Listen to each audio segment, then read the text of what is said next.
I need you. The illustrious Jabba bids you welcome. I'm going to regret this. I'm Pete Mitchell. He's Peyton Jones. And this is the Church Planter Podcast, brought to you by Church Planter Magazine.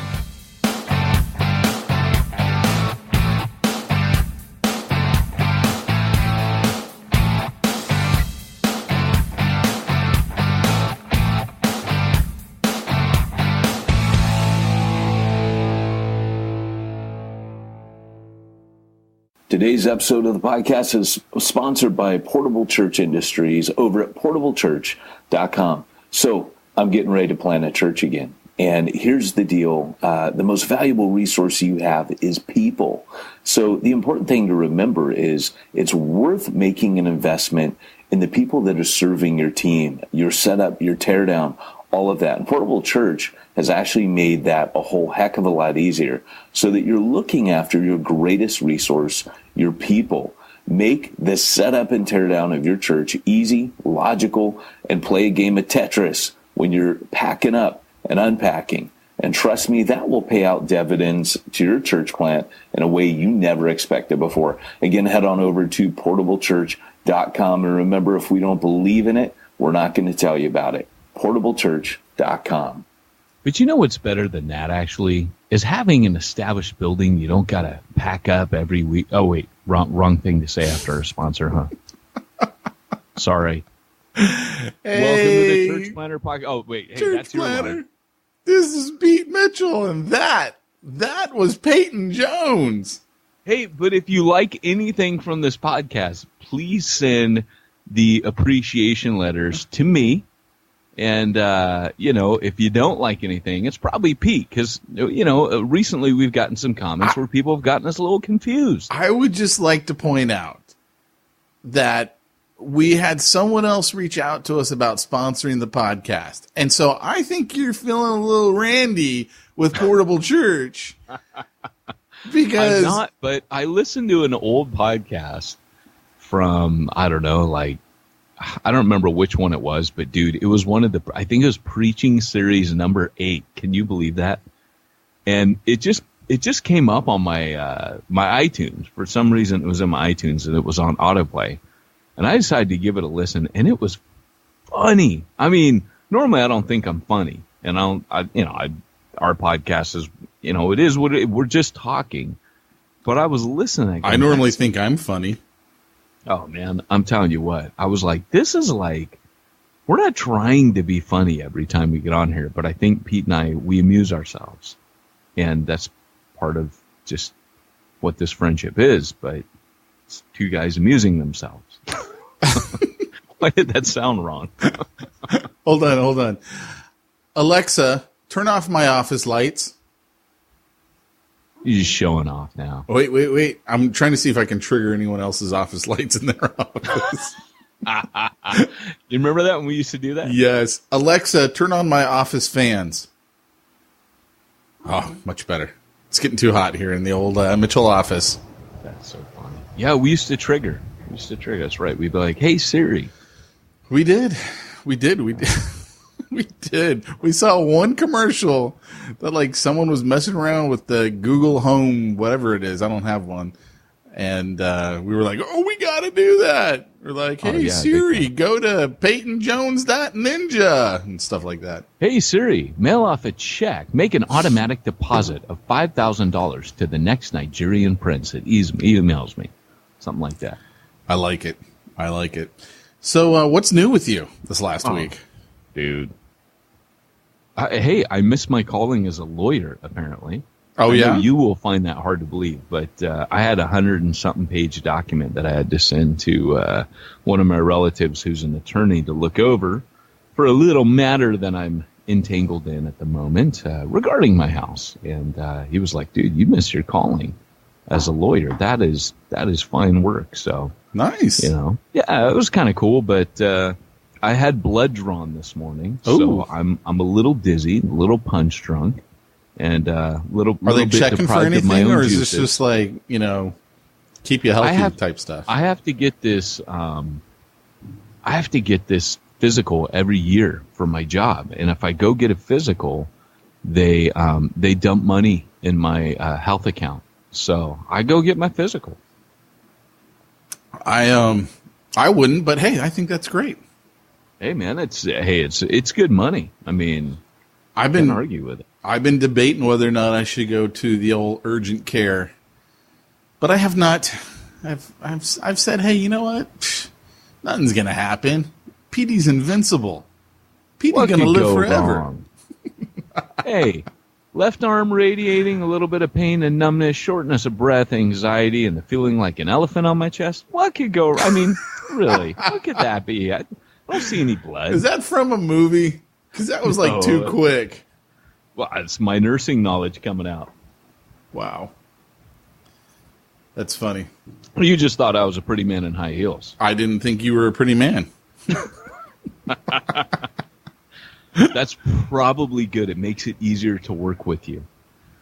Yeah, I don't know, man. I'm trying to think what has happened over the last week. I had to have had a lot of stuff happen. I did read an old review of us, and it was I came, speaking of Nigerian princes, have you ever gone into the messages on the Church Planner Magazine Facebook page? I saw you having a conversation with someone. Yeah. Yeah, so I had a little conversation with the dude, and I was like, that was cool. But he was the first legit guy ever to be on there, I think, in like years.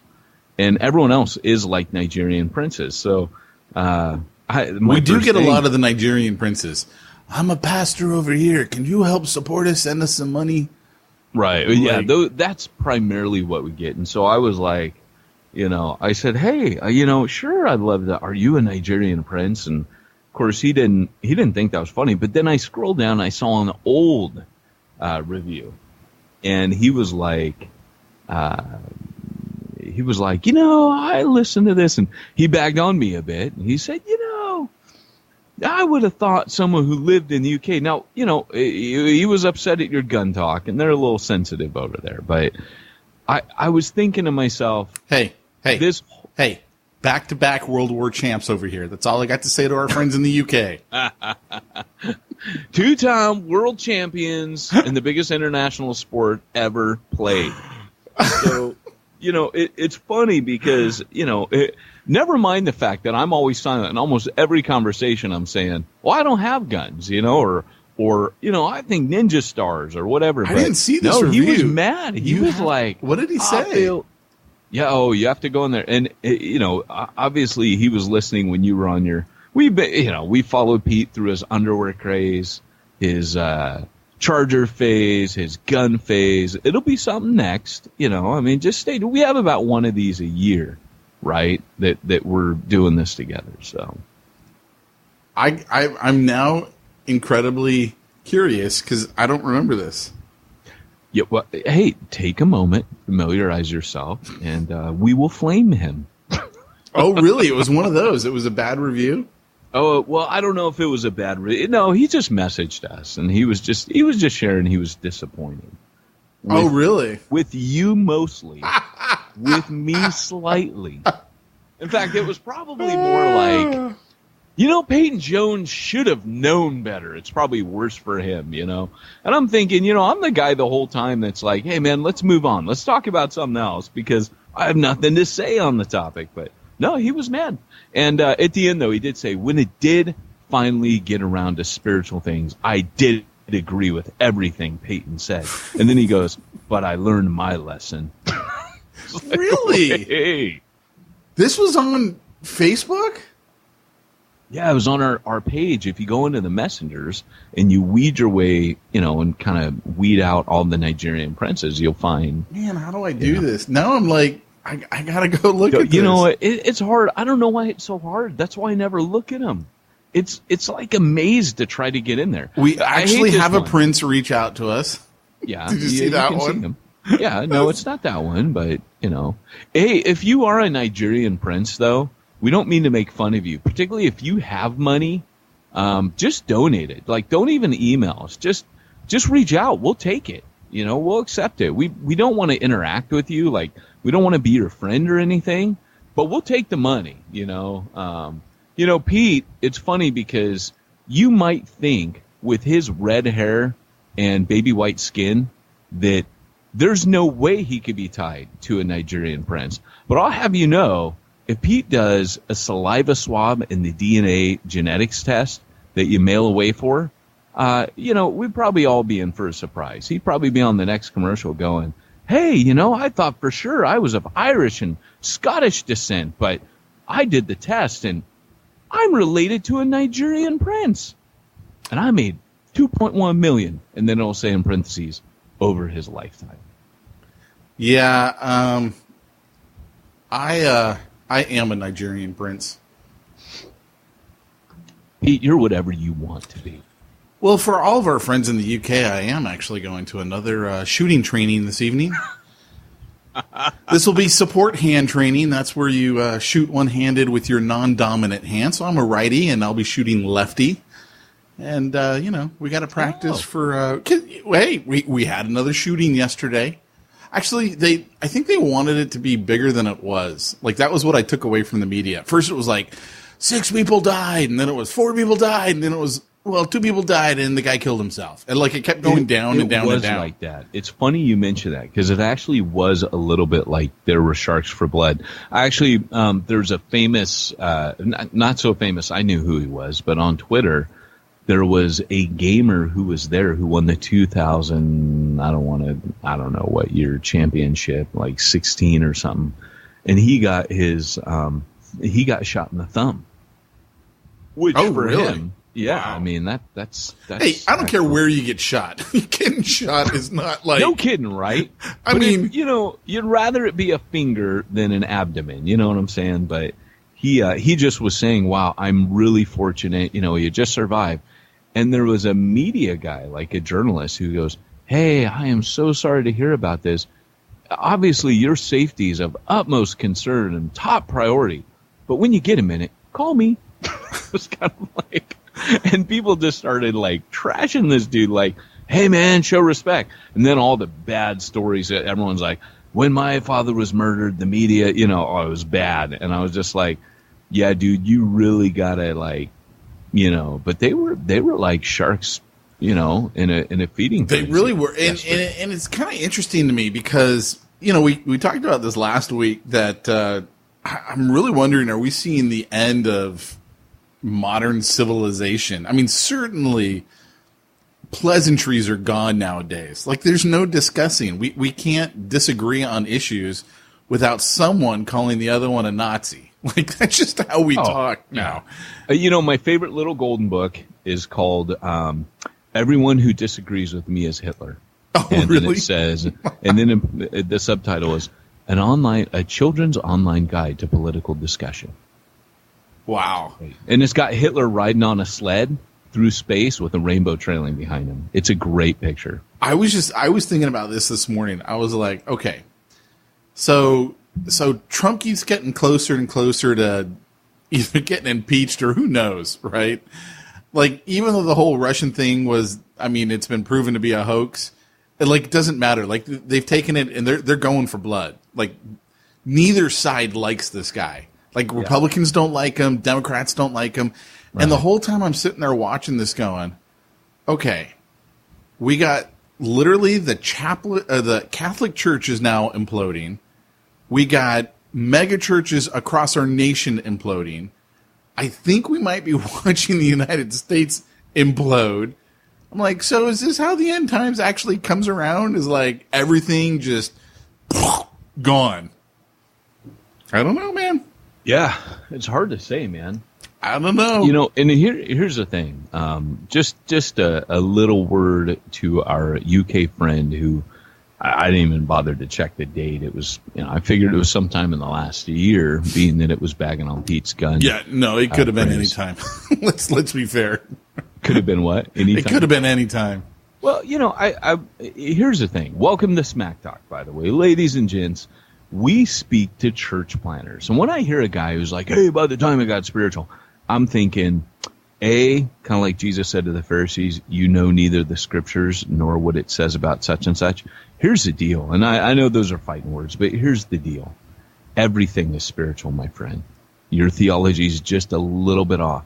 The reason Pete and I talk about this stuff is we're two guys who are on mission, who are doing outreach, who are talking about things that people are thinking about. Now, we might screw around a bunch in smack talk because it's part of our personality coming out. Lloyd Jones used to say that preaching was truth mediated through personality. So Spurgeon, for example, he was very humorous when he preached. Lloyd Jones was not. And that's because personality is the mediation that the truth comes through. So what you're hearing on here is you're hearing our personality. We say we're screwing around, but at the same time, we are discussing things that are pertinent to, to life in general and what people are thinking about. If you're a church planner, you need to be thinking, kind of like you need to be thinking about these things, because these are the gospel ends that you're going to have with people. Kind of like Joe Strummer from The Clash said. He said, if you ain't thinking about life and God and politics, you ain't thinking about nothing, right? You should be thinking and constantly processing. I'm a missionary. So the reason I spent time in the UK, my UK friend, was because I left my own culture, went to your culture, and had to ask the question, why is UK culture failing miserably to reach its own? Just like America is right now. I came back, and when I left, America wasn't doing too bad.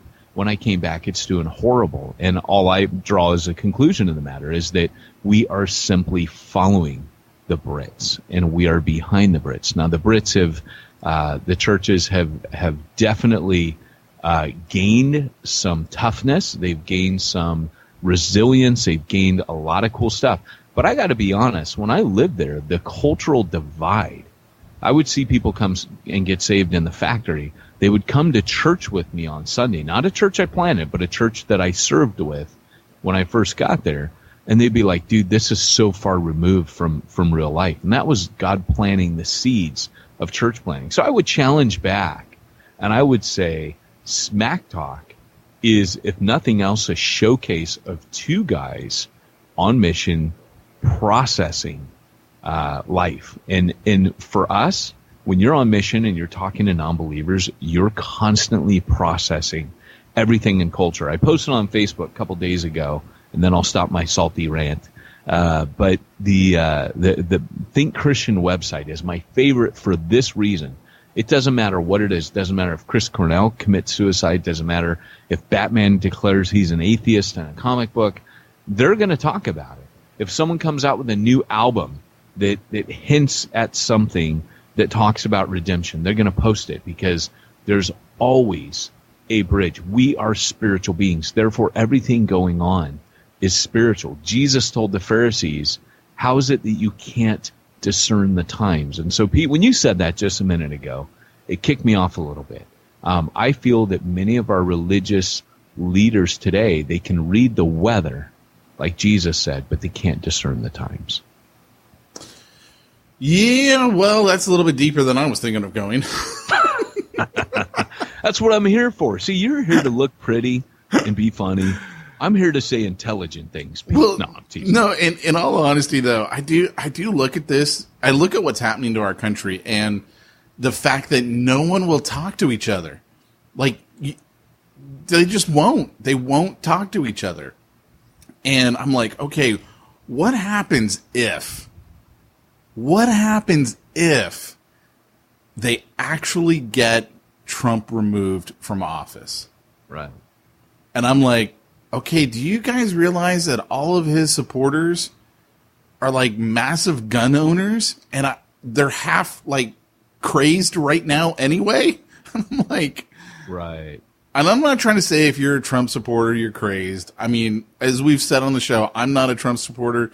You're not a Trump supporter. We didn't vote for either of the major political parties. We're not registered. Well, actually, I don't know if you did or not. I know I didn't. We didn't. Neither one of us are Republicans or Democrats. We're both independents. So I'm not saying this like from any particular stamp, but I'm like, man, dude, okay, what's going to happen if, like, I genuinely wonder, are we looking down the barrel of another civil war in America? Because neither side will talk to each other. They just won't even talk. We can't talk to each other. It's just so ridiculous. Okay. But Yeah. No, I totally, man. I'm not going to disagree there. And I think that what we've done is we've demonized yes, the other side. Like for example, we all know that Trump said ridiculous things about McCain. Things where you go, dude, how are you even president again? Like, you did you really, like I tweeted, I don't speak out often, but when he called, I can't remember her name. Omarosa. Yeah, when he called her a dog. And I was like, ridiculous. and we commented on it last week. Like, you don't do that to a woman. You don't like do that to anyone. I mean, especially as the president, have a little bit of, restraint. And it's I'm not even lower, though, when you see the president addressing the guy who ought to be embodying what it means to be a diplomatic statesman, a gentleman, the gentleman of gentlemen. And he, that is the role. I'm sorry. People go, times change. They shouldn't. They shouldn't. There's too many lives and too much at risk for people sitting in their armchairs eating their potato chips, watching Fox News to comment and say, well, times have changed, or whatever news channel. It doesn't have to be Fox. I'm not taking a swipe there. That just came to mind. But here's the deal. The president of the United States is the most powerful man on the planet. And like Uncle Ben said to Peter Parker, see, I had to go there. With great power comes great responsibility. And if all you know about politics is what you learned from Uncle Ben and being president, you learn from Spider-Man, that's enough. Yeah. But, at the end of the day, man, I mean, I'm just looking at it that, but the media last night, I was going to bed, and my wife and I were talking about it, how their headline was how he refused to give it. And then he tweeted something specifically to the family, doesn't undo what he said, this and that. But everything's just being so demonized and misrepresented on both sides. On both sides. That's the key. That you're just like, you know what? Like, I'm not a defender of Trump. I mean, just even if you just saw that tweet, you didn't even you wouldn't need any news headlines. You would just read that and go, oh, dude, that doesn't undo everything that you said to this guy when he was coming out of brain surgery. Like, you really screwed up. Imagine, I just want people for a second to imagine the qualifications for a minister that Paul has, right? And he just says things like, must not be angry, must be of good reputation. That's for a minister of the gospel, right? It's not a far stretch to say, well, if a minister of the gospel in Paul's day, they weren't like pastors of thousands typically. You had Ephesus and you had Antioch and you had Jerusalem, but typically, they were small. And Paul says, hey, if you're going to lead a small bunch of people, you got to have these qualities of character. And so like I said, man, I'm a little old school on this. I do feel the character of the president ought to be there because of the power. It totally does. Are you kidding me? You represent. It's okay if he's a tyrant. You represent us to the world. Like, despite what you do to the people in your own country, you're representing us to the world. Well, that's it. And we're real quick to go after other leaders on bad character, right? Oh, Kim Jong-il, he has no character. Saddam Hussein, he has no character, We'll be quick to talk about how someone else has no character and therefore they ought to be removed. And I'm not saying to vote. I do think how people are saying, oh, remove Trump. It's just, like, just play the game. You lost the election. Just play the game. Well, that's definitely the way that I feel about it. I mean, I may not have voted for the guy, but give me a break, dude. It's like, stop crying for the guy to be removed because you didn't like the way the vote turned out. Like, and here's the thing. Here's democracy, people. Exactly. I mean, we, as a conservative, when Obama got elected, I wasn't like, oh, we got to get him out of office. It was like, dude, he's the president. We got to suck it up for 4 years. Oh, man, 8, right? It was like one of those. But it wasn't like the temper tantrum that we have today. But let's be fair about this.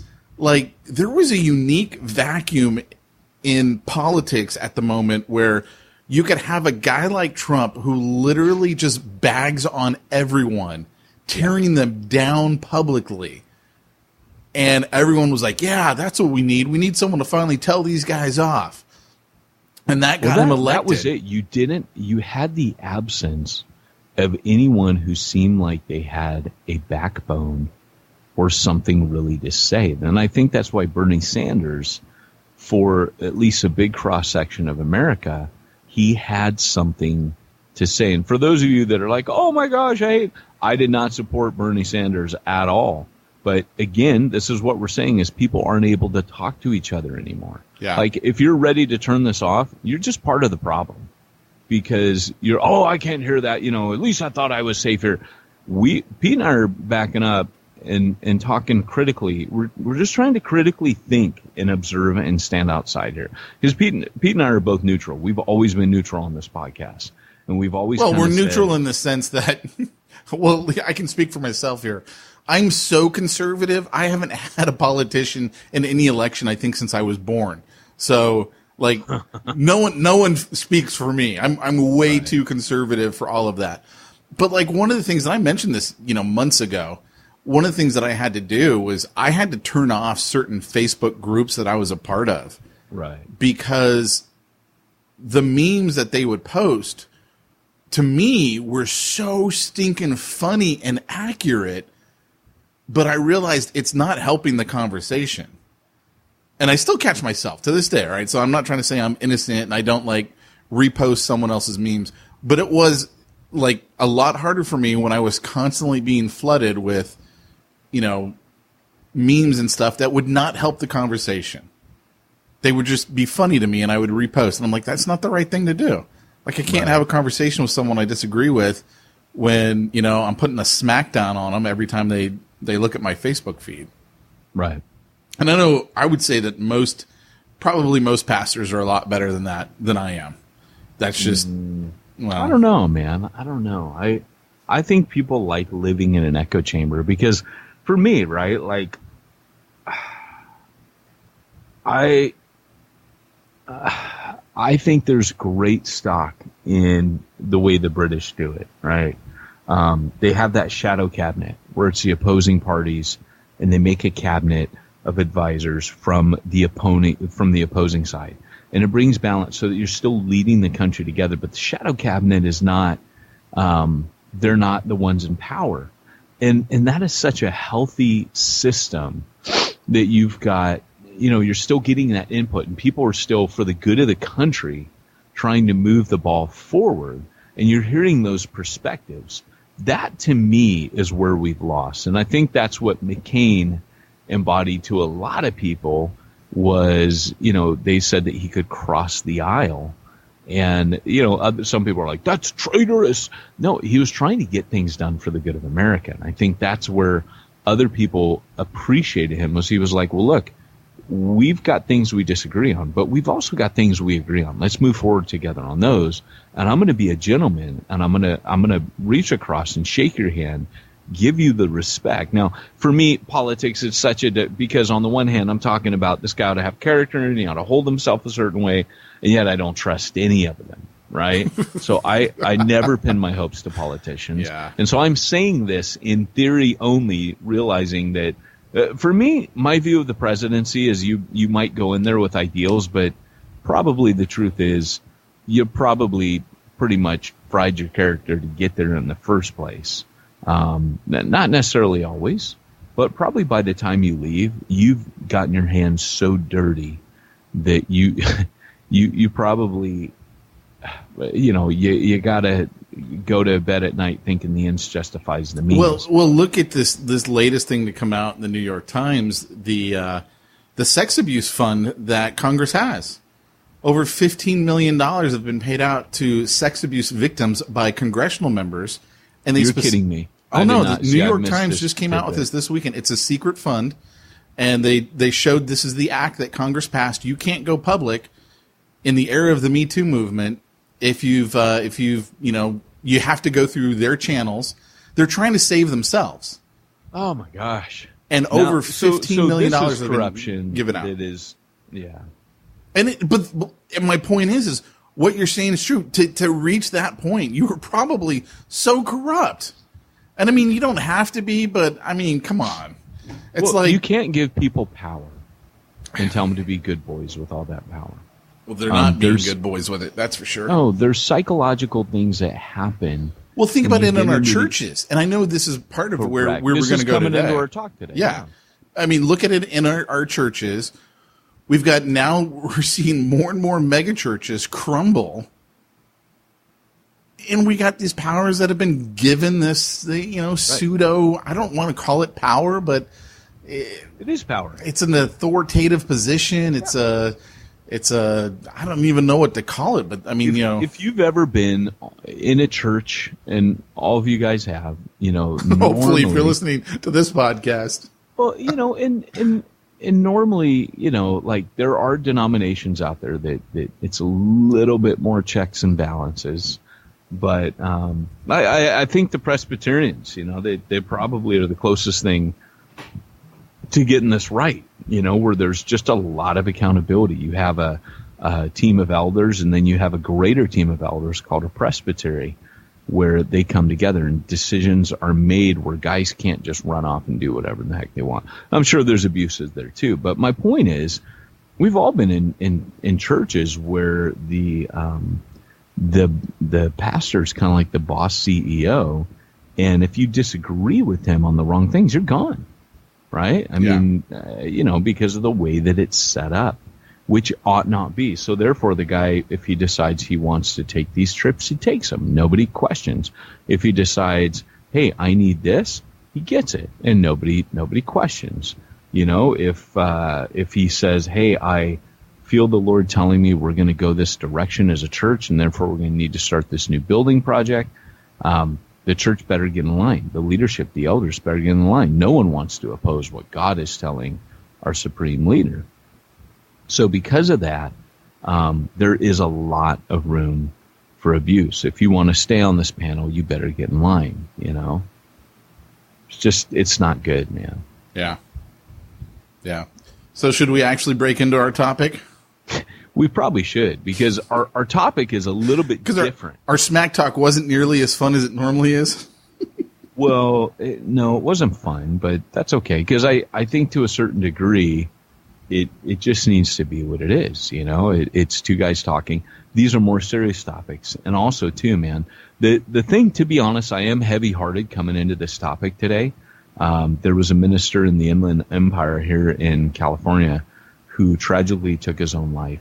And I guess I don't know many details at all. In fact, I don't want to focus on him because, it's just not honoring. It's not fair. I don't. And when I say it's not fair, I don't want to speculate because I know nothing. Not because I have a judgment on it. You know what I mean? Like, when I say it's not fair, it's just I don't know anything about it. I just read it. I have to say, it haunted me all weekend. It colored everything that I thought about, everything that I read, everything I saw, every posting about church. And I know that he was a minister, a young man. He was caught up in one of these churches, big non-denominational church. I believe he planted it, although I'm not sure. But it kind of had like a Hillsong vibe. I listened to his final message that was preached over the weekend, and he was very honest. Like, I got to say, like, as I looked at him in the pictures that they're posting, I felt for him because he seemed like a normal guy.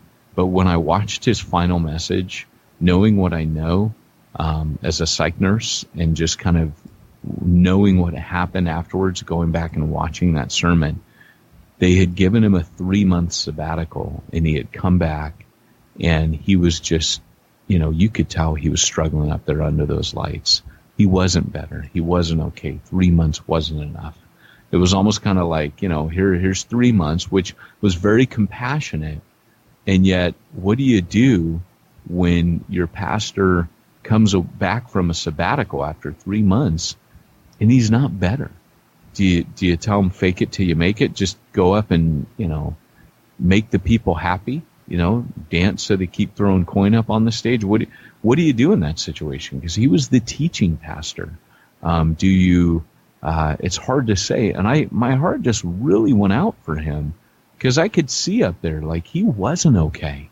And I don't think a lot of people would pick up on it other than he was tripping over his words. And man, it bothered me. And I thought, man, I'm sure that dude was very, very loved. And he seemed like a good dude. And when he was up there, it was really interesting because this is what really, as I was watching, I was like, wow, good for you, man. Like he had been sharing. He hadn't been hiding it. He had been sharing with the church that he had had suicidal thoughts and been fighting depression. And he had been very open with the congregation. He was announcing a series that was coming up. And he was saying, we're going to keep, it was about David. And of course, that David had depression, at times. And Spurgeon used to quote David often from the Psalms because David is very naked with his emotions. And in this sermon, the guy was announcing they had a series called Dave coming up. And he was saying, I took a 3-month break and I've shared it with you and been open and people with depression. And he was actually, you could see like he was trying to help people who were where he was at. And it just was breaking my heart the more I watched. And at a certain point I had to turn it off because it was just getting me too down. And, so it's just tragic. But I just thought to myself, I know, and I frequently counsel ministers to take off as long as they need. I don't care if it's a year. We will find within the Newbury network that I founded, when we had guys go off, it was always, hey, that's what the network's here for. We will cover it for you, but don't worry about coming back. You need to not worry about that at all. You won't get healthy if you're thinking, I got 3 months. That 3 months is going to be looming over you and creating all this pressure. You need that pressure off. You need to almost look at a dude and say, take as long as you need, up into, and then maybe you say a year. Because I'm sorry, but depression takes time, man. That's not an overnight thing. What a lot of people don't realize is the medications for antidepressant medicines often can take months to kick in. And that's simply because the brain can't take water-soluble medication. So things that dissolve in your blood are water-soluble. The brain has a barrier. And so the only things that can get past the brain-blood membrane is it's a protective membrane around the brain. It has to be fat-soluble. So with psychotropic medications, everything that affects the brain has to be fat-soluble. And that takes time. It doesn't, you have to give weird doses and there's a lot of adjustment. It's like when you give someone hormone medication, like when they lose a thyroid. It's a giant experiment that happens over time. And so for this guy, I don't know at what point he may have or may have not gone on medication, but the reality is you can't tell someone 3 months. And I'm not blaming. I'm not shifting blame at all. And I don't know the details, and that's why, but I'm speaking generally here, right? That we have to be extremely careful how we deal with people. And, I'm hoping that this will raise a little bit of awareness, kind of like Rick Warren did when his son took his life. So what would be your suggestion here in how you deal with that when we've got a church plant, okay? So let's say we got a church plant whose, main pastor, if you will, team leader, needs to take time off, needs the mental break, and maybe they're the only one that's getting a salary. Yeah. How do you deal with that when it's like, okay, well, we need someone else to step in, possibly up to a year, and by the way, we need them to also take no salary. Because this is a church plant. It's not like we got a lot of money floating around here just to, keep the old guy on and the new guy on. You know what I'm saying? Like, how do you deal with that? It's interesting because I think that the number one thing, this is why we tell people, don't plant alone. You need a team. And my wife and I were talking about this a few months back that, in our history of church planting and talking about team leadership, what planners often do that we've noticed is they read a book like Church Zero, cha-ching, and then they'll kind of come around and say, oh yeah, totally team leadership, and they'll grab one other person. The problem with grabbing one other person and calling it a team is it's just you and one other person. So now suddenly, let's say that one other person is a human being and has a life.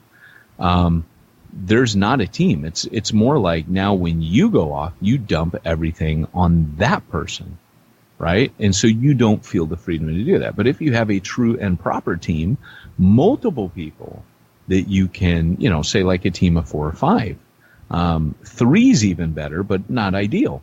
But at that point, then you're not burdening the same people all the time. So when it comes time for you to take a leave of absence, you really have a team that can stand in for you. And what I found is we're really good at talking about team. We're just really bad at ensuring that it's there. And Ender and I have talked that if we ever were to go back to leading a network, because New Breed Network is still there, being led by Matt Fretwell, but we no longer lead it, and if I were to go and lead it now, Ender and I have said that we would make sure before because we were always like empowering. We were always like, go, go, go, go, go, go, go, go. And I think at this point, I would have a little bit of a kind of like Jesus, go, but wait first. Make sure you got everything you need. Of course, Jesus was telling them to wait for the Holy Spirit, but I think I would say, make sure your team's in place. And I think Paul, to be honest, to be fair, in his trajectory of church planning, he's trying to go as fast as he can at first. And then when you see him start to build teams in his 3rd missionary journey out of Ephesus, he's trying to go as safe as he can. He's got that balance. He's still trying to go fast, but he's working smarter, not harder. He's gathered in one place all these guys to make a team, and then he sends them out in teams to plant out of Ephesus. And he's not going as fast, but in one sense, he's creating church plants that last longer and go the distance, or safer plants. And I think his impact, therefore, because if I go fast and half my church plants fail, which has kind of been my track record in people that I send out, how fast am I really going? When you look at it in the test of time, well, I didn't go that fast, And so for me, I'm kind of starting to look back now and say, and Andrew and I, we came up with this together, that you have to have your team in place. You can't just be saying, I ascribe to team, I talk about team, but you have to say, I believe in team and I have my team. So that's the first thing. Second thing is, this is beyond your own team. I mentioned network.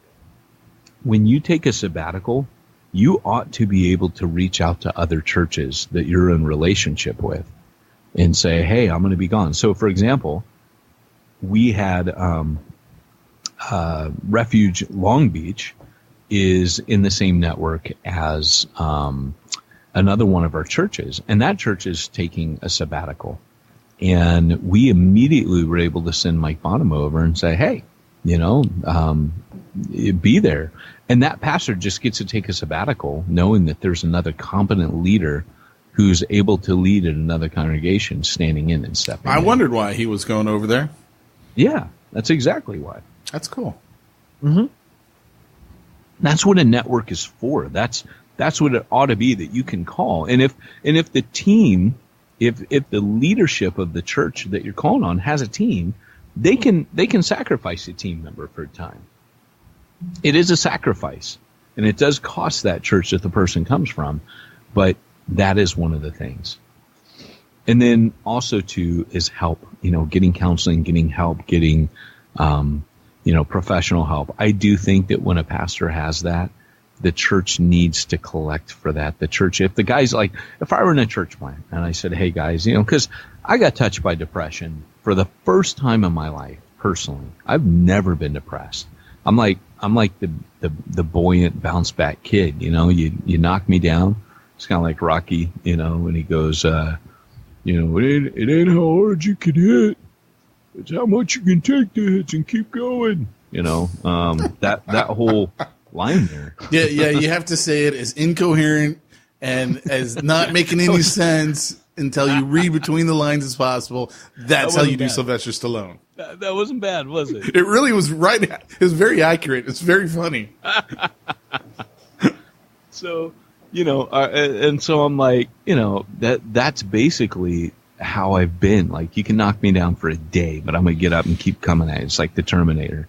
And, but, everybody has those moments. And for Paul, he writes about that where he says, we despaired even of life, and there are times that Paul, he uses the word despair there. I mean, that's some deep emotion there. And then he talks about, in that same letter, he talks about that, we were comforted, through our trials, and yada, yada, and the Lord came in, but he was in pain. And that's what he's trying to say is we were down. And then of course he says we're cast down, but not forsaken. He's doing all that. I got knocked out, but the bell didn't ding yet, and all of us have been there. But for me, I had my dark night of the soul that St. John of the Cross talks about. My mom died. I got back from watching her die in a hospital room, just kind of like the World War II medic saying, more morphine, having to stand there and watch that, because she said, I'm ready, and just having to watch her struggle for breath and die slowly over a period of hours. That was traumatic. Loved my mom. Then to having to sell every scrap of possessions that she owned quickly, because her house, we had to get rid of everything. Having to do that, like the emotional whirlwind that is, and just then have to hop on a plane and come back here. And, of course, never mind my house floods, like within a week of getting back. But, it was just a terrible time. And all the stress, like I remember coming back to my office and sitting there, and I literally, I don't remember what happened. I went in my office and I sat there, and I remember one day I went through my entire photo library and classified it. That's the only thing I can remember doing. And I remember, I think that was towards the tail end when I was starting to like kind of get my brains back, because I don't know how to put it, but I was in such shock. That's really what it was. I was in emotional shock. I remember going with the kids when the house flooded, and the kids would be playing in the pool, and I'd be like in a trance in the sauna. And my wife was super good to me at that time, because she wasn't like, hey, how come you're not talking to him? I think she could see like, he's not okay. He's not all right. And she was awesome through it. But I went into a deep depression after that. And I had to actually go talk to somebody. And say, I'd just like to point out that someone was clearly not me. Yes, no, it wasn't. There are certain things that you don't ask friends to do because it's just not fair to them. Well, yeah. This was beyond Pete's capacity. And because you'd actually like to get some good advice. some compassion. No, which I'm not scared. Really known for compassion. Let's face it. I'm not. No, you're not. But that has its value too, right? I had an elder that every Monday when I want to get neurotic and, have him, poor Andreas Sunday night had to peel me off the floor, and then Monday morning would roll around, I'd be with the elder that I met with, and hey, you peel me off the floor. And he'd be like, no, suck it up. It was Jeff. If you read Reaching the Unreached, he was like a 1950s steelworking stud of a rugby player, turned prophet. And he was like, he's an older guy in the 70s. And he was like, hey, you guys suck it up, man. It was like, and I needed that. It was kind of like when, this is a bad metaphor and illustration, but like when Humphrey Bogart smacks just about every woman in every film he's in, snap out of it. Whoosh. It was one of those, and I needed one of those. Yeah, like that old comic with Robin. That's definitely a bad metaphor to be using. It is a bad metaphor, and I did say that. But it's okay. Maybe it's like the Batman meme. If you ever run for office, they're going to be playing that clip all over CNN. They will. But the point is I needed someone to smack me out of it. And but man, I tell you, I was scared. I was really scared because I'm a guy who likes to be in control. I'm super disciplined. I like to manage my schedule. I forward plan. In fact, it's funny because over the weekend, I accidentally sent an email to an employee, and we have this thing that says if you send a work email over the weekend, you get docked $5, and the person that reports you gets $5. So one of my coworkers wrote me back, "You owe me $5, haha." So I was like, dang, because I'm forward planning, I like things in their box. I'm a little anal retentive. But do you get to then report them because they sent you an email over the weekend? Well, that was kind of the joke, but I didn't send the email back because that's another $5. Gotcha. But I could text. There's no rule on texting. That's funny. But yeah, the funny, he said, hey, next time we're watching a movie on a trip, buy me a popcorn. So it's a deal. He didn't report me. Because that's kind of messed up. But anyways, all that to say, so I like to be in control of myself. And it's kind of like, when depression comes, you're powerless. There's nothing you can do. I mean, I was a psych nurse, and I would make depressed patients take showers because research shows that makes them feel better. We would make them get up and walk around. It's terrible because they need someone, and that the therapy of that is proven. It releases, and both of those things release endorphins that will overall improve the mood and physiologically help the brain. But the reality is, man, when it came, that's why I went and talked to the guy. I talked to him because I'm scared. I said, hey, man, I've never been through this. Every day I'm depressed. I despair. I can't see any hope. I can't see any light. I think about death a lot. And, a lot of you guys have never heard this, but I went through it, man. I went through it bad. And he was just like, hey, he was safe. He was professional. He was licensed. And I always like my counselors a little charismatic. That means a lot to me. The guy actually believes in the Holy Spirit. And he was like, hey, you just got to feel this, man. Like a guy like you're going to try to fight this. And he goes, and that's the worst thing you can do. He goes, think of it as like the tide. It's going to come and take you. And it's going to pull you out to sea for a bit. And when that happens, let the undertow pull you. Go with it. Don't fight it, because that'll wear you out and drown you quicker. He goes, just go with it. And in the midst of that, he said, you need to be asking the Lord, God, I'm here. I'm not going to deny I'm here. I'm not going to fight that I'm here. This is where I'm at. And, it's funny because he didn't say it at the time, but in hindsight, looking back on that, I'm like, you know what? It's exactly what David did. David went through all this crap. I mean, I live in a trailer. David lived in a cave. He didn't even have a trailer you could switch on a generator and get running water. I mean, he had it way worse than me. And, he was like, God, I'm done. He's like, Lord, they're going to kill me any minute. Like, you read, that guy's breaking his heart, man, in those Psalms. But he's going to God with them.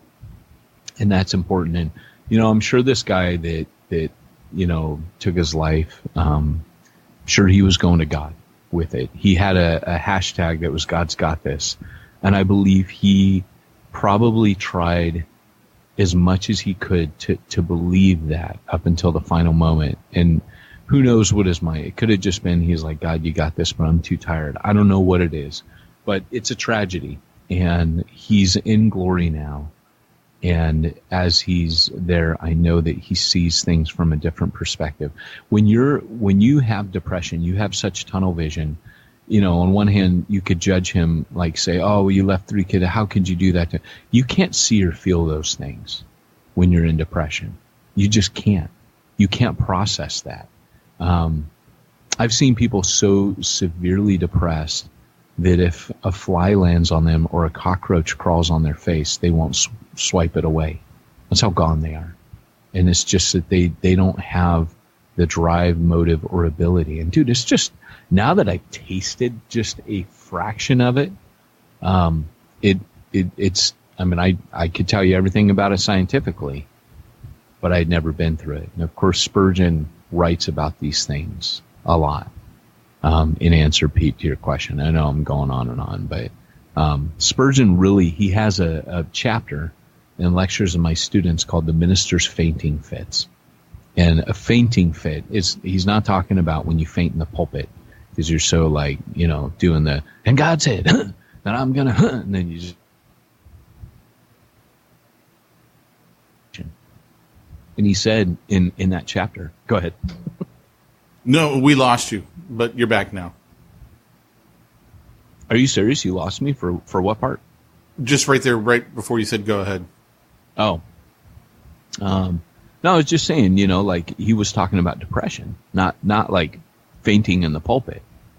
And the interesting thing is Spurgeon went through deep, deep, dark depression, like really bad depression.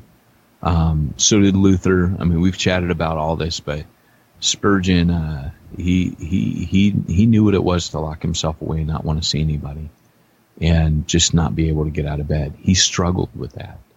And so towards the end of his life, it's something he never completely shook, but he learned to cope with better. There's all kinds of material written on this about Spurgeon, but he writes about it and he's honest about it. And in his Minister's Fainting Fits, he says things like, like he talks about how walks. He would walk home from the chapel. He wouldn't get a carriage because, again, that whole thing about the endorphins. He didn't know the science of it back then. But he said, if I get fresh air and I get a walk in, it helps me. Well, that's all scientifically proven now. He would garden. And as he was gardening, he would kind of mentally unwind a bit. That's why he would kind of like Rick Warren told us, Pete, if you work with your mind, work with your hands. Spurgeon would say every minister should have a garden. It is therapeutic. You get out there and you just put your mind and hands together, and it's a different kind of work. And see, I really take that in modern times to say every pastor needs a Glock 19. Because it's very it's funny therapeutic. You say that though. There is actually, it's the same thing. It is actually the same thing. Oh, I know it is. Yeah. I totally know it is because that's part of the reason why I go so often. I just want to get away from work. Yeah. Yeah. And you're engaging your brain differently. You're completely shifting the pathways in your brain when you're engaging something like that. And by the way, that is also scientifically proven. So what happens in the pathways of the brain, I'm not going to go into a major science lesson here, but you have chemicals that travel. You have electrical impulses that travel across chemicals. So you have gaps in your neurons or synapses. That's what they're called. And they're like little cliffs that the electrical impulses need to jump across between cell to cell. And so they're called neuroreceptors. So when you say, oh, my synapse fired, that's saying that the electricity crossed over that gap. And you have neurochemicals that help transmit that electricity across that gap. That's where drugs come in. So if I'm anxious, I give somebody something that blocks those neurotransmitters or, the neurochemicals or neuroreceptors. So that's how those medications work. Well, when you're therapeutically doing something, what it's doing is it's taking the other pathways and it's building your brain's capacity to, particularly in depression, it's building an anxiety. It's building your brain's capacity to fire those synapses in a different way. And your brain needs that. It needs that break from routine, and it needs to shift the gears. And that's why we'll say things are therapeutic, because it literally will change how the brain works. Yeah. Yeah, I tell you, I mean, we've talked about this before, the whole depression problem, if you will, that people have to deal with. And, I am so thankful that I don't personally have to deal with it the way that people who are going through it have to deal with it. Because I cannot even imagine having to go through that like that, where you're always depressed. Like, that's just not the way my brain functions. But I've got family members that have dealt with that their entire lives. And it is actually one of the things that concerns me a lot about my kids, because I know that it runs in my family. The whole depression, manic depressive, chemical imbalances. And right. And I worry about it, man. I'm like, You know, Yeah. Are my kids going to be hit? And with the thing this? is if you have that chemical predisposition, then there's a trigger. So for me, I have a family history of addiction and alcohol. And so that is something that I remember when NAM, when I went to work for NAM, they're like, hey, you can't drink. And at the time, I remember thinking like, oh, that's lame, But I'll tell you what, man, it was very good for me when my mom died that I wasn't drinking. Yeah, but I don't think you would have drank that much anyway, because you're not one that drinks to excess. No, but I can remember before I started working for NAM, there was a little more alcohol getting poured. Not like I was secretly not enough. Pouring, having a wee little dram in my office as a every day guy who like knows how to put down some drinks. I am telling you, you were nowhere near that. But I understand that. I get it. No, but it's not that. It's more. It's more with alcoholism. It's why you do it. Right? It's that whole never drink alone thing. It's that, it's been a tough day. I think I'll pour a drink. That's where the danger is. And I've always been extremely sensitive to that within myself. I would talk to Andrea when I would have those inklings and say, hey, because Andrea and I are pretty honest about stuff. Like if I have some, I'm going to tell her. You know what I mean? Like better to just tell my best friend and my partner and my, she's sitting right here. That's why I'm saying all these lovely things about her. But it's better to tell her because she is the one God has put in my life to be there when I'm struggling. And so, to just right up front say, hey, I'm drinking more than I should be right now. And I'm a little worried about myself. I'm just telling you this so that I have accountability. Like that's what you need to be doing. You need that what's with funny your spouse. Is as you're saying that, I'm thinking about this conversation. What would happen if I had that conversation with Jamie? What was funny is in that instant, I was like, she would say to me the exact same thing I'd say to her. Stop drinking. I was like, that is so your guys' relationship. Wow, we really are right for each other. She'd be like, suck it up, man. Pretty much, yeah. Be great. But, you tend, but that's okay because that's your guys' rhythm, And, here's the thing, man, is at the end of the day, you're going to need people. You're going to need friends. You're going to need people outside of the church that don't judge you.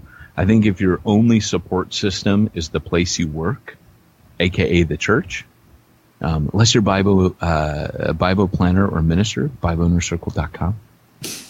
Tom Peyton sent you. Extra commission for me, right, Pete? Sure. And, but I mean, honestly, you need people outside of that catchment to be there with you. And guys, the other thing is don't for a second buy the lie that happens. When this happens, you always, the interesting thing about suicide is when someone commits suicide, it plants a very strong alternative to, in people's minds. Like, for example, when someone in a high school commits suicide, there will usually be follow-up suicides on top of that. I wouldn't be surprised if the temptation to commit suicide with people struggling with temptation, hearing this will get worse because it suddenly presents itself as a conceivable alternative to suffering. It's right there as a ready-made solution, and that's the danger of it. And I would just say to anyone struggling, don't buy that lie. Don't look at it as, hey, I need to. That's going to be me. That's where the enemy. That's where your own thoughts will come in. If you are depressed, you have morbid thoughts, anyways. You have hopeless thoughts. You have thoughts that are very cynical and defeatist. You need to fight through those. And the best thing you could probably do, just something that you could do immediately on this call. We've talked about prayer. We've talked about friends. We've talked about help. We've talked about, things you can physically do. But one of the other things that you can do that costs you nothing and is completely anonymous is to call the suicide prevention hotline. You just call them and tell them they don't need to know your name. They don't need to know where you are. They're not going to send the SWAT team hunting after you. You can just call and talk. What do they do on those calls? They listen to you. Is that all it is? They just talk? Yeah, and if you're really in a place of danger, they'll tell you, hey, you need to call 911. And, but they're not, it's a non-threatening alternative. You call them and you talk to them and say, I want to kill myself. And they're not going to be like, oh my gosh, it's not like calling 911. That's what they're there for. They're there to hear you and they're there to talk to you. And that's what they're equipped to do. And, think about the person that says, you know what, I'm going to be there. They're usually people that have lost somebody to suicide, and they do care. They're there because... Before we cut out, let's also address the question, because we're dealing with people in ministry, what happens or what steps should they take? Should someone in their church, family member, friend, whatever, come to them and say, I'm thinking about suicide? What should they do? Yeah. So that one is very, very tough, because you have a legal responsibility as a minister. There's two things. One is ideation. There's two things that you look for as a someone in the psych field. They both begin with the letter I. There's suicidal ideation and there's suicidal intent. So the ideation is, I'm thinking about suicide. I want to commit suicide. The suicidal intent is, I have a plan and a time and a place. And so what we assess when we're talking to people is the ideation first. How long has this been? What do you think? What are you thinking about? Yada, yada.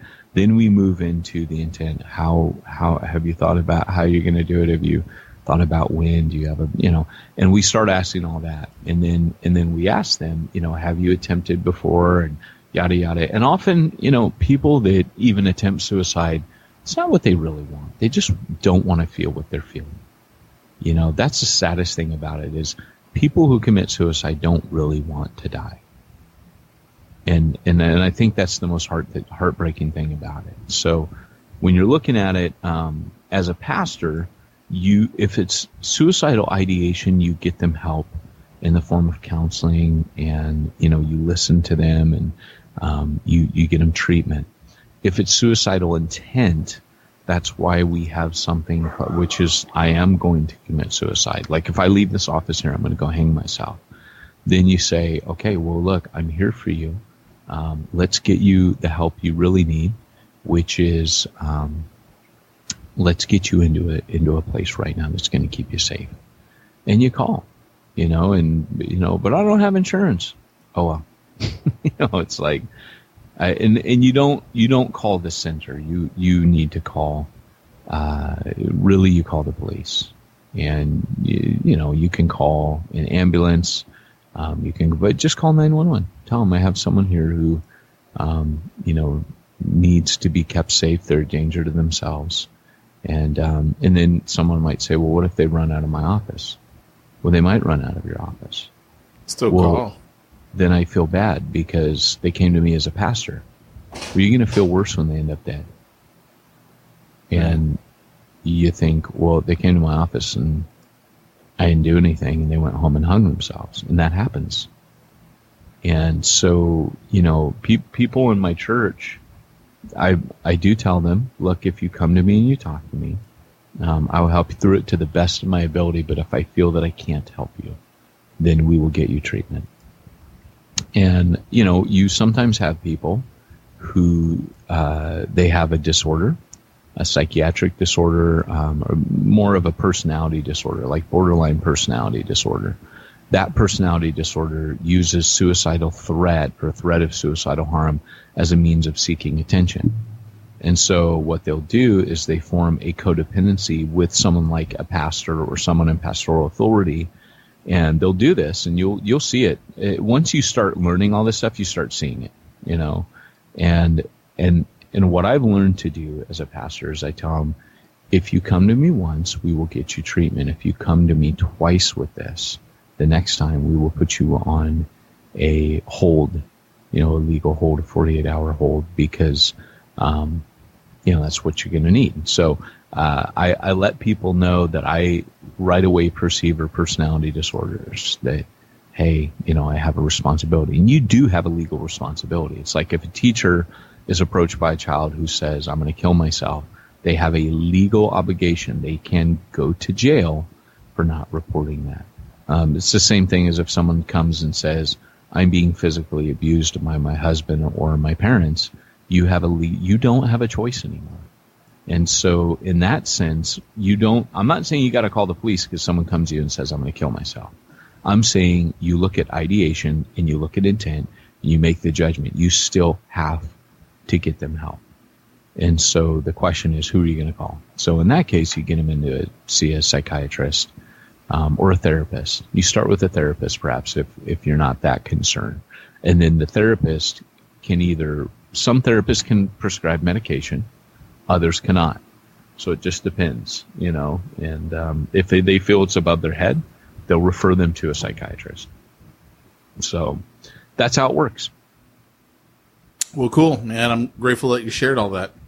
Yeah, and if you guys are ministers and you don't know where to turn, you can write us. I know we joked around about Nigerian princes writing us all the time, but we would want to hear from you guys. And if there's something Pete and I can do to help you, by all means, write in. And when he says us, he really means Peyton.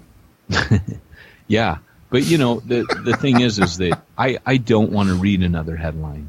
Yeah. Like I read. I mean, my heart's just going out to him. I wish I knew him. I wish I could have, part of me thought, because he was a church planner at one time, part of me thought, did he listen to this show?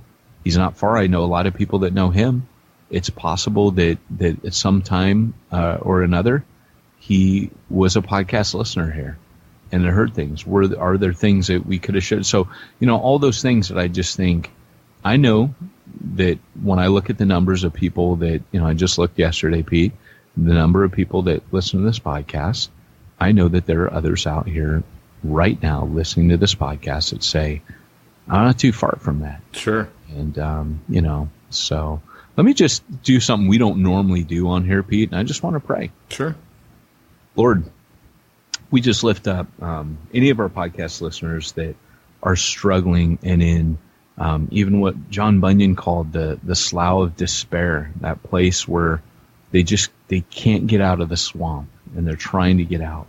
Lord Jesus, even David said in Psalm 40 that he was in a dark and slimy pit, that he couldn't crawl out. And he said, but I waited, and I waited for the Lord on high, and he heard my cry, and he reached down and he pulled me out. And Lord, I know when David's talking about that he felt powerless. And all he could do was call to you. And I pray for those that find themselves today in the same place, with the same just pain and struggle and hopelessness. I pray that you would break through and show them even their thoughts are a part of the chemicals going on in their brain. That negativity, it's not reality. It's not real. They feel it. It's strong, but it's not truth. And so, Lord, I just pray that you would break through for them, set them free, Lord. I ask Jesus that they would get the help they would have. If they don't have the friends, ministers can be lonely. Pray that they would reach out to anybody that they can trust. And Lord, that you would help them, even if it is that we get an email or a text or whatever it is, Lord. I pray that you would just help prevent anyone in that situation, Lord, from following suit and going the same route. And for that family, Lord, we do pray for the family of that minister and for that church and for the people that were there praying for him and hoping for him and waiting for him to return. We do ask, Jesus, that you would just minister to them, draw near to all of them, Lord. I know it's going to hurt for a long time. And those poor kids, Lord, it's going to hurt and it's going to affect them deeply. But we pray for your grace, Lord. We pray for your presence. In Jesus' name, amen. All right, man. Why don't you do our typical sign-off? So, hey, guys, we do have another sponsor, SimplifyChurch.com. They are designated to pay attention to the stuff that you don't have time for, like bookkeeping, like payroll, like tax compliance with the IRS. And they're there for you guys. It's simplifiedchurch.com. Let them know that Peyton and Pete sent you, and ask them if you can get a discount for that. I'm just on a roll with our sponsors today, aren't I? You know what's better than having Simplified Church? Hiring a full-time treasurer. No, I'm just teasing. That's a terrible idea. Because simplifiedchurch.com is cheap. And they'll sort you out. They're former church planners. So check them out, simplifiedchurch.com. And this has been the Church Planner Podcast. Peyton Jones, Pete Mitchell, reminding you, if you want to reach the ones nobody's reaching, you need to go where nobody's going and do what nobody's doing. I love you, man.